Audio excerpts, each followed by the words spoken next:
Assalamualaikum warahmatullahi taala wabarakatuh. Alhamdulillahi rabbil alamin. Wassalatu wassalamu ala asyrafil anbiya'i wal mursalin wa ala alihi wa ashabihi wa man sara ala nahjihi ila yaumiddin, amma ba'd. Terima kasih pada Cik Firdaus, seluruh para penonton, moci-moci seluruh tuan-tuan, puan-puan, muslimin, muslimat, abah-abah, adik kakak yang saya hormati sekalian. Kita masih lagi berbicara tentang perkara yang sewajarnya dijauhi dalam sebuah masyarakat yang hendak dibentuk dalam sebuah negara, baldatun tayyibatun wa rabbun ghafur. Sebuah negara yang baik, diberkati oleh Allah, dan Tuhan sentiasa mengampuni penghuni-penghuninya ataupun penduduk-penduduknya.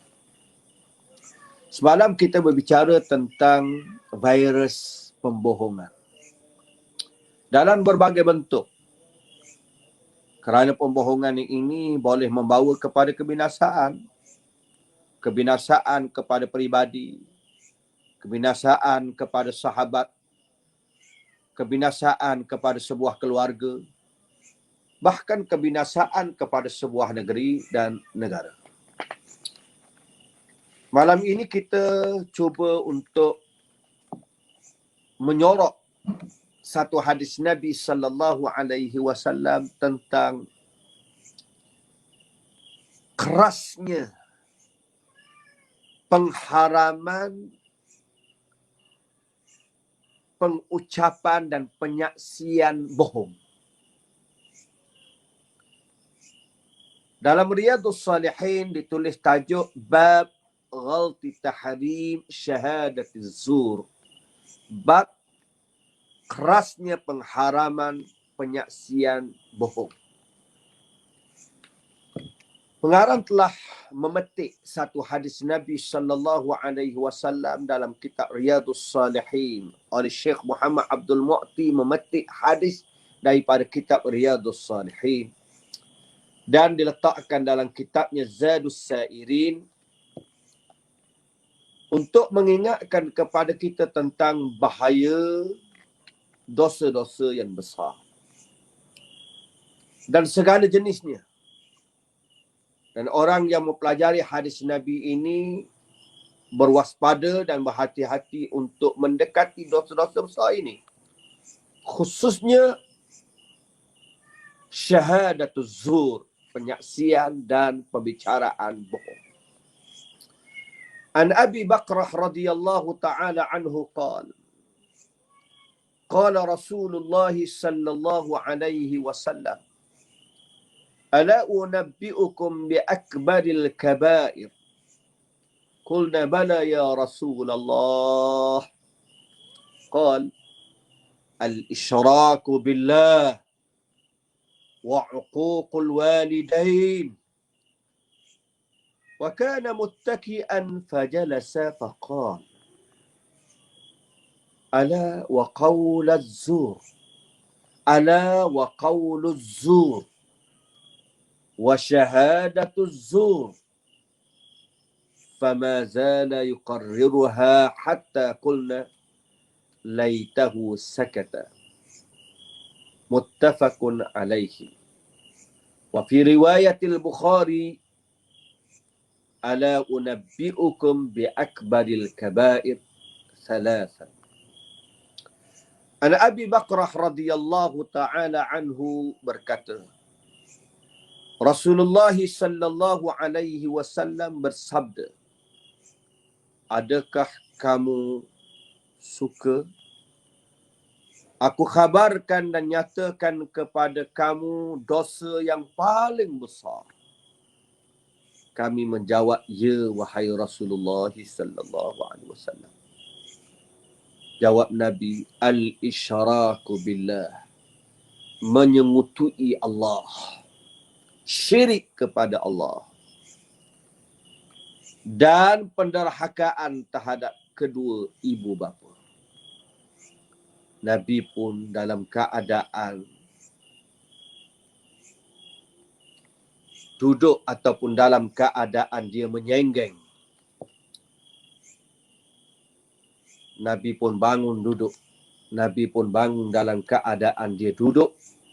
Dan Nabi bersabda, ingat perkataan yang bohong dan penyaksian yang bohong. Berterusanglah Nabi mengulanginya sehingga kami berkata, moga-moga Nabi akan diam.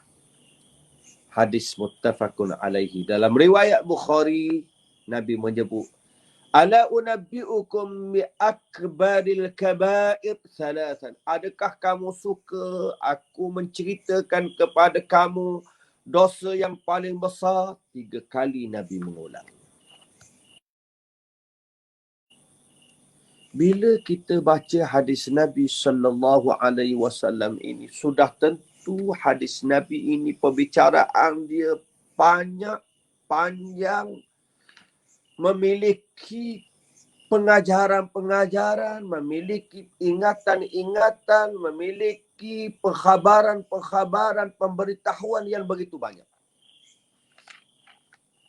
Tetapi kita akan fokus satu sahaja. Di samping itu, sebelum kita masuk pada fokus kita, yang pertama Nabi sebut sallallahu alaihi wasallam tentang dosa yang besar. Dosa yang besar yang Nabi sebut ialah syirik kepada Allah. Ini dosa yang paling besar. Yang kedua, Nabi sallallahu alaihi wasallam menyebut tentang dosa yang besar juga ialah derhaka pada 2 ibu bapa. Nabi mengingatkan kepada kita tentang penderhakaan, dosa-dosa, dan dosa yang paling berat, dahsyat, yang sepatutnya ditinggalkan oleh umat ini kerana ia sangat bahaya dalam kehidupan mereka di dunia dan di akhirat. Yang digelar Al-Kabirah. Ataupun bahasa plural dia, bahasa jamak dia, Al-Kabair. Dosa-dosa yang besar. Kata Ibnu Abbas, yang dimaksudkan dengan dosa besar itu semua dosa yang Allah Ta'ala sudahi kehidupan seseorang itu dengan sebab dosa itu ke dalam neraka, murka, laknat dan azab daripada Allah Subhanahu wa taala. Ada para ulama menyatakan dosa besar itu semua maksiat yang padanya ada hukuman hudud di dunia dan amaran yang keras daripada Allah di akhirat tentang azabnya, murkanya dan kutukan laknat bagi pelakunya, bagi pembuat maksiat tersebut. Yang penting, semua dosa yang dilakukan ialah semua perkara yang dilarang oleh Allah ialah dosa. Semua maksiat yang dilakukan kepada Allah adalah dosa.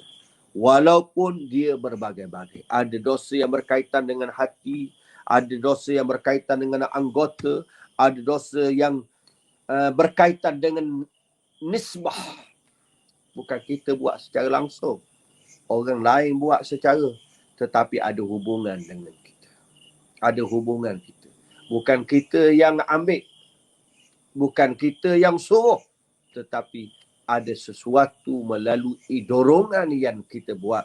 Akhirnya orang melakukan kejahatan. Ini yang pertama. Nabi SAW menyebut di dalam hadis kita ini tentang dosa yang paling besar ialah syirik kepada Allah. Yang kedua, Nabi sebut dosa yang besar ialah derhaka kepada kedua ibu bapa. Dalam hadis ini Nabi SAW menggunakan kalimah ala, harfu istiftah, satu huruf sebagai permulaan terhadap sesuatu yang nak dibawa, nak diucapkan oleh Nabi. Ala, ingat. Ala unabbi'ukum, adakah kamu suka aku nak khabarkan, aku nak memaklumkan, aku nak menyatakan ilmu kepada kamu tentang akbaril kabair, tentang dosa yang besar. Hanya di kalangan para ulama tidak ada khilaf tentang syirik kepada Allah adalah dosa yang besar. Tapi kenapa Nabi SAW juga menyebut tentang qaulaz zur, perkataan bohong, penyaksian bohong, bahkan penderhakaan kepada kedua ibu bapa juga adalah dosa yang paling besar. Apa maksud yang maksudkan dengan dosa yang paling besar ini? Sedangkan bila sebut dosa yang paling besar, terlintas dalam kepala kita yang dimaklumi oleh kita semua, yang diajar oleh tok guru dan diajar dalam kitab-kitab para ulama, ialah syirik kepada Allah. Apa maksud dia? Maksudnya, nak ada ulama kata, dosa besar bila kita bercakap bohong, dosa besar bila kita bercakap kita syirik, kita derhaka pada dua ibu bapa, menjadi paling besar apabila kita menghalalkan dosa-dosa itu. Iaitu kita kata, tak ada dosa-dosa Tuhan tak marah-marah Ana ada Tuhan-Tuhan ni. Kau pandai aku lah. Nak derhaka pada mak ayah pun. Aku nak cakap bohong pun. Itu. Ada ulama kata begitu. Ada di kalangan ulama menyatakan bahawa yang paling tepat, hadza kharaja makhrajaz zajri. Kalimah yang disebut oleh Nabi, dosa yang paling besar itu bukan makna yang paling besar itu besar daripada syirik. Tidak. Maksudnya, satu ruang nak beritahu, mesti kamu cegah perkara ini, mesti tinggalkan perkara ini. Kerana ini adalah perkara yang paling dahsyat, paling buruk, sehingga membawa kepada syirik kepada Allah. Yang penting, yang kita nak fokus dalam perbincangan kita pada malam ini tentang hadis Nabi SAW ini ialah syahadatul zur ataupun qauluz zur. Nabi mengulangnya 3 kali. Bahkan Nabi sebut 3 kali dalam keadaan Nabi duduk menyenggeng. Tiba-tiba Nabi bangun, duduk, nak menyatakan perkara ni penting, aku nak beritahu kerana kesannya buruk dalam sebuah masyarakat, bahkan boleh meruntuhkan sebuah negara dan boleh mencemari dan merosakkan reputasi seorang pemimpin yang baik, yang adil, bagus, yang saleh, bahkan boleh mencetuskan keburukan kepada seorang ulama walaupun ulama itu saleh wali Allah Subhanahu wa ta'ala, kerana qaulaz zur. Nabi nak menyatakan liyunabbiha ala ahamiyati ma sayaqulu lah. Nabi nak menyatakan perkara yang sangat penting tentang apa yang beliau nak sebut. Sehingga Nabi mengulangnya. Nabi bangun dalam keadaan duduknya. Kemudian Nabi mengulangnya 3 kali. Nabi mengulangnya takkid, bagi buat penegasan. Nabi nak tegaskan. Nabi nak tegaskan. Kita ni bila ulang, jangan buat, jangan buat, jangan buat. Ingat, ingat, ingat. Nak menegaskan agar orang yang mendengarnya ambil perhatian sehingga sampai faham apa tujuan hendak diberitahu. Qaulaz zur. Allah Ta'ala mengharamkan percakapan bohong, penyaksian bohong, sehingga Allah Ta'ala mengiringkan dengan pengamalan syirik. Fajtanibur rijsa minas awthan. Fajtanibur rijza minal awthan. Naklah kamu jauhi najis patung berhala. Wajtanibu qaulaz zur. Naklah kamu jauhi perkataan yang bohong. Hunafa'an lillah. Naklah kamu menjadi orang yang tulus ikhlas kerana Allah dalam ibadah, tidak syirik dan tidak menyekutukan Allah. Orang yang menjadi saksi yang bohong, orang yang membawa perkataan-perkataan yang bohong ini, memburukkan dirinya sendiri kerana menggugurkan, menjatuhkan maruahnya, membawa dia ke arah kebinasaan. Bahkan dia akan musnah di dunia dan musnah di akhirat. Oleh kerana itulah, bila kita bincang tentang qaulaz zur, apa dia maksud zur, bohong? Adakah al-kadhib? Al-kadhib ini makna bohong sebagaimana kita ulang. Az-zur dengan makna tahsinus syai' wa wasfihi. Kita memperindahkan, mencantikkan, mencomelkan sesuatu perkara dan sifat-sifat dia. Benda tu asal dia buruk, tapi bila kita ukir dia, kita ulas dia, kita syarah dia, kita kita gambarkan dia itu dengan secantik-cantiknya dan sifat dia. Dia jahat. Tapi kita kata dia ni orang baik. Sedangkan dia jahat. Kita kata dia orang baik, suka beri sumbangan pada orang, cakap lembut. Sedangkan dia ni orang yang jahat, yang dahaka pada Allah. Bi khilafi sifatih, berbeza dengan sifat dia. Hatta yukhayyila, sehingga orang yang mendengarnya tertipu dan menggambarkan ila man sami'ahu, sehingga hatta yukhayyila, sehingga menimbulkan litasan kepada orang yang mendengarnya dan orang yang melihatnya, annahu bi khilafi ma huwa. Berbeza. Contohlah, jadi saksi di mahkamah. Bila orang tanya, awak tengok dia bunuh je. Tak, bukan dia yang membunuh. Dia lalu kawasan itu, sebenarnya dia nak tolong orang itu. Dia nak tolong orang itu, kemudian dia dekati orang itu, dia ambil sesuatu kain, kemudian dia sapu pada muka dia, kemudian dia cabut pisau daripada tubuh dia. Dia gambarkan bahawa orang itu baik, sedangkan orang itu sebenarnya pembunuh. Itu contoh. Fahuwa tamhihul batil, fahuwa tamwihul batil.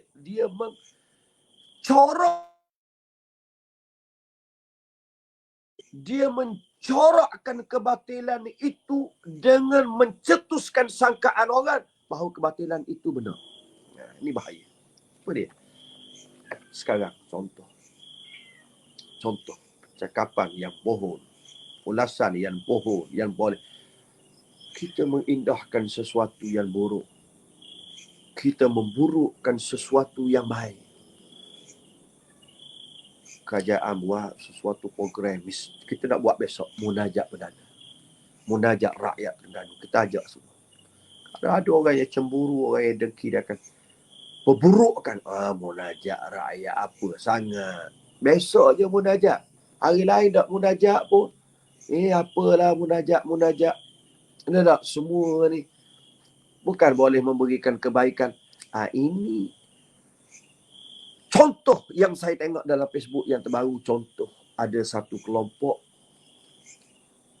dia bantah kerana kerajaan ataupun penguasa agama larang diadakan sembahyang solat Jumaat di zaman ataupun di musim PKP. Dia bantah. Dia ulah tu bagus. Ulasan dia tu adalah zur. Dia ulah, Allah Ta'ala suruh pergi masjid. Betul dah Allah Ta'ala suruh pergi masjid. Kita suruh orang pergi sembahyang Jumaat, tiba-tiba kita dilarang, tiba-tiba kita tidak dibenarkan, tiba-tiba kerajaan hari ini tidak bersedia menerima kritikan dan komen. Kerajaan hari ini tidak bersedia untuk bermuhasabah. Tahsin, dia cuba untuk memperindahkan sikap dia. Sedangkan sikap dia tu buruk. Buruk apa maksud dia? Mencetuskan huru hara, kegawatan dan kerusingan dan kepeningan ummah, yang mencetuskan akhirnya masyarakat jadi pening. Kau ada sebetul. Tok Mufti kata tak payah pergi sembahyang Jumaat. Dia ni pulak hebat ni suruh pergi sembahyang Jumaat. Pening kita. Kerajaan hari ni apa ni? Baca hadis Nabi. Betul lah hadis Nabi tu. Sebagaimana yang juga disebut oleh Sayyidina Ali karramallahu wajhah. Al-haqqu yuradu bihal batil. Kebenaran yang dimaksudkannya ialah kebatilan. Yang telah digunakan oleh golongan Khawarij di zaman Sayyidina Ali karramallahu wajhah. Mereka menggunakan Al-Quran, mengakar Al-Quran. Tetapi sebenarnya mereka nak menipu pengikut-pengikut Sayyidina Ali yang akhirnya mencetuskan perbalahan, perpecahan di kalangan pengikut-pengikut Sayyidina Ali karramallahu wajhah. Al-haq yuradu bihal batil. Demikian juga kecakapan orang yang nak ajak sembahyang Jumaat. Betul. Nak pergi kembali ke rumah Allah, bukan rumah kerajaan, bukan ke rumah manusia, rumah Allah. Betul. Tetapi yang mereka maksudkan ialah kebatilan. Yang sebenarnya nak mencetuskan huru-hara, yang sebenarnya nak mencetuskan keingkaran, yang sebenarnya nak mencetuskan sesuatu kegawatan dalam sebuah masyarakat yang akhirnya umat ini mula jauh daripada pandangan para ulama, mufti-mufti, tuan guru yang sudah bersidang buat satu keputusan yang baik. Mudah-mudahan kita menjadi ummah yang sentiasa bading kita, abang mak kita, ayah kita, abang long kita, semua kita yang insya-Allah terus istiqamah. Jangan lupa besok kita pakat bangun bersahur, kita berpuasa sunat besok. Walaupun sunat, tapi tujuannya kita kembali hati kita kepada Allah untuk Allah Ta'ala menyelamatkan kita, keluarga kita, anak-anak kita, masyarakat kita, jiran kita daripada wabak ini insya-Allah. Tiada orang yang boleh menyelamatkan kita melainkan Allah Subhanahu wa Ta'ala. Wassalamualaikum warahmatullahi ta'ala wabarakatuh. Terima kasih Cik Firdaus dan Ustaz Kamaruzaman serta seluruh Aimik Dundun. Moga bahagia dan jangan lupa besok munajat rakyat 18 dan 19 hari bulan.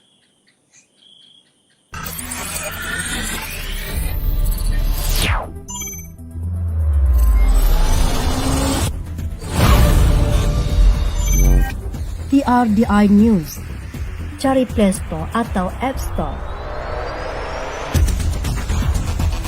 Buat carian TRDI News.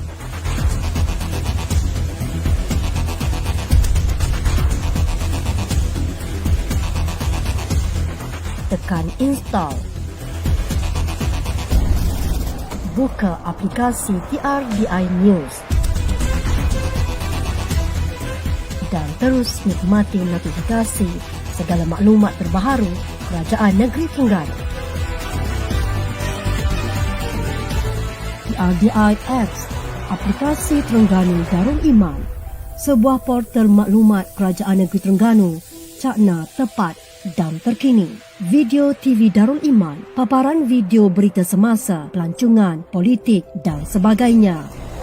Paparan beresolusi tinggi yang lebih menarik dan trending. Album fotografi, hanya klik untuk melihat foto berita, sukan dan lain-lain. Paparan foto penuh, berkualiti dan mampu di zoom. Turut disediakan podcast TRDI. Juga Warta Darul Iman versi maya bagi setiap edisi yang telah diterbitkan. Segala maklumat kini di hujung jari anda. Hanya muat turun sekarang.